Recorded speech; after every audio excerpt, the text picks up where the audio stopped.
宜阳业界消息继续要来关心，这是艺人刘真传讲，因为心脏主动脉慢膜伤过下，手术到一半，心脏强强定起，都要到药曲膜来急救。因翁新娘自头到尾拢无出面说明。艺人王彩华参加活动的时讲，去年10月就听朋友讲刘真身体无爽快，跳舞跳伞拢喘甲会哭家袂喷火，也毋过无想到会遮尔啊严重。新娘经纪公司头家吴宗宪讲，刘真确实真严重，即马准备要换一粒新的心脏。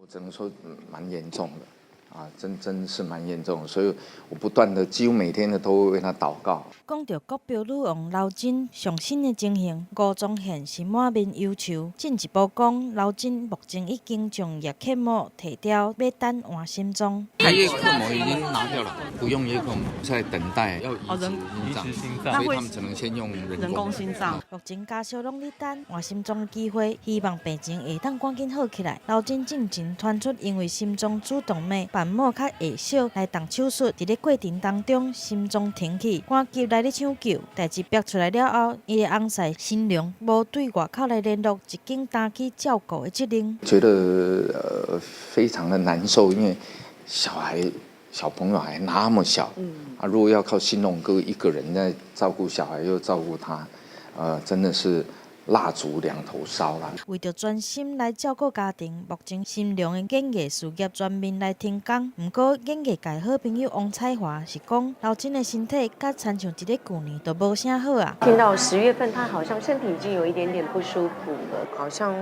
跳完舞之后有一点点，就是比较累一点点，喘一点点，要保佑。让刘真老师赶快好起来。为着要替刘真加油，包括王彩华、吴宗宪、甲李兴文这的好朋友，拢透过祈祷的方式来咧为伊加油，希望刘真会当度过这关，赶紧传来好消息。记者综合报道。